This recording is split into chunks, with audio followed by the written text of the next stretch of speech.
Você já se perguntou: o que levou as potências europeias a se lançarem em mares desconhecidos? O que havia além do horizonte que motivava reis e navegadores a arriscarem tudo?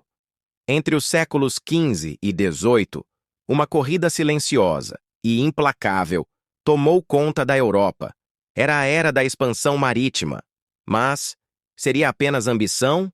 Ou havia algo mais sombrio por trás dessa exploração dos oceanos? Portugal foi o primeiro a se aventurar. Mas por quê? Com o apoio de Dom Henrique, o navegador, exploradores enfrentaram tempestades e monstros do imaginário popular para alcançar as riquezas do Oriente. Em 1488, Bartolomeu Dias contornava o Cabo da Boa Esperança. E em 1498, Vasco da Gama chegava à Índia. Mas seria essa a verdadeira motivação ou havia interesses políticos escondidos?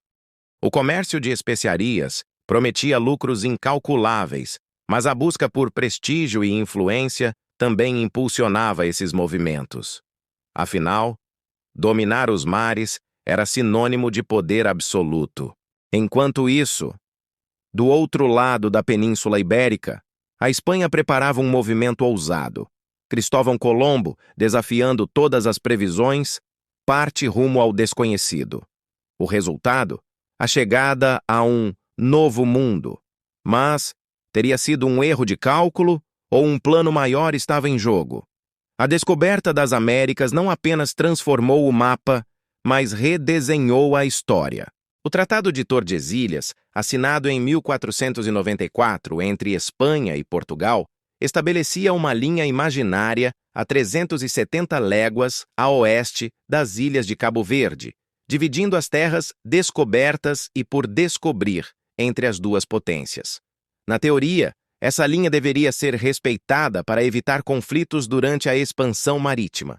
Na prática, no entanto, a divisão foi constantemente questionada e violada. Portugal, ao expandir-se para o Oriente e explorar as rotas para as Índias e o Brasil, aproveitou-se da ambiguidade na medição das léguas para reivindicar mais territórios. A descoberta do Brasil em 1500 por Pedro Álvares Cabral foi justificada dentro dessa lógica. Já a Espanha, focada na exploração das Américas, frequentemente ignorava os limites do tratado quando encontrava novas áreas de interesse. Além disso, outras potências europeias como Inglaterra, França e Holanda, não reconhecendo a legitimidade do tratado, que só envolvia Espanha e Portugal com a bênção papal, invadiram territórios demarcados para explorar riquezas e estabelecer colônias. Assim, embora o Tratado de Tordesilhas fosse uma tentativa inicial de organizar as posses ultramarinas, sua eficácia foi limitada, sendo muitas vezes desrespeitado na prática. E o Brasil? A terra recém-descoberta logo se tornaria um dos pilares do Império Português. A cana-de-açúcar, a escravidão e o ouro das Minas Gerais transformariam o Brasil em uma peça-chave no xadrez global. Mas a que custo? Povos indígenas foram forçados a abandonar suas terras. Culturas inteiras se perderam. Como uma terra tão distante poderia se tornar tão valiosa? A resposta estava nos recursos naturais cobiçados pela Europa faminta por riquezas. No Atlântico, um comércio brutal e silencioso emergia. O tráfico de escravizados. Milhões de africanos eram arrancados de suas terras.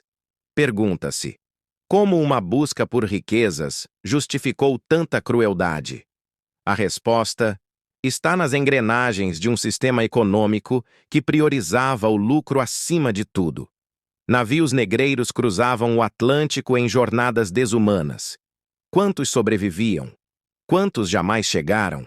A dor ecoa até hoje na memória de nações inteiras. As tecnologias náuticas, bússola, astrolábio, caravelas, foram armas silenciosas nessa corrida. Sem elas, teria sido possível atravessar mares traiçoeiros e sobreviver? Cada invenção, cada avanço, aproximava a Europa de seu objetivo, o domínio dos oceanos.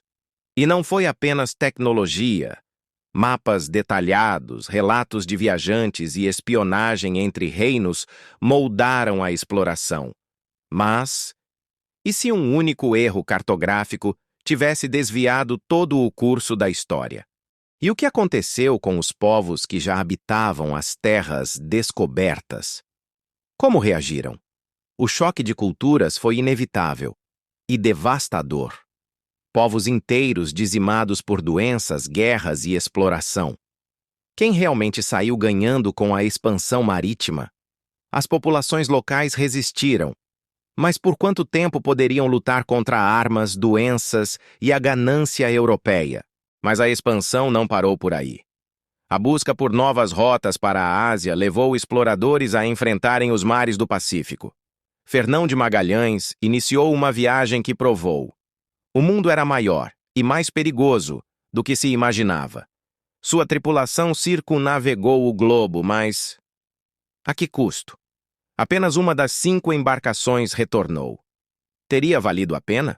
Com o passar dos séculos, as colônias se tornaram essenciais para as metrópoles. Açúcar, tabaco, metais preciosos, tudo fluía para a Europa. Mas, e as populações locais? A resistência aumentava. Revoltas, fugas e alianças inesperadas surgiram. O sistema colonial era sólido ou apenas aparentava ser? Ao longo desse período, a Igreja também desempenhou seu papel. Missionários embarcaram nas caravelas, levando a palavra cristã, mas também participando do processo de dominação cultural. Quantas tradições desapareceram sob o peso da cruz? E quantas resistiram, escondidas nas entrelinhas da história? O avanço de novas potências como Inglaterra e França trouxe um novo cenário. Como essas nações alteraram a balança de poder nos oceanos? Piratas patrocinados por reinos saqueavam navios inimigos, mudando a dinâmica do comércio marítimo. E se esses ataques não fossem meros roubos, mas parte de estratégias bem elaboradas? A expansão marítima europeia não foi apenas uma história de conquistas. Foi um capítulo repleto de ambição, coragem e sangue. E se olharmos além das conquistas, o que realmente aprendemos com essa era? A exploração dos oceanos abriu portas para o mundo moderno, mas deixou cicatrizes profundas, cicatrizes que, até hoje, ainda estamos tentando entender. E você já parou para pensar como teria sido se as nações europeias jamais tivessem se lançado ao mar? Se o Brasil nunca tivesse sido colonizado? Se as Américas permanecessem desconhecidas pela Europa por mais um século? E se a busca incessante por poder não tivesse sido a prioridade? A história poderia ter sido completamente diferente. O mar esconde segredos que talvez jamais sejam revelados, e a pergunta permanece: até onde iríamos, em nome do poder e da ambição? E para finalizar, não deixe de se inscrever no canal. Até a próxima!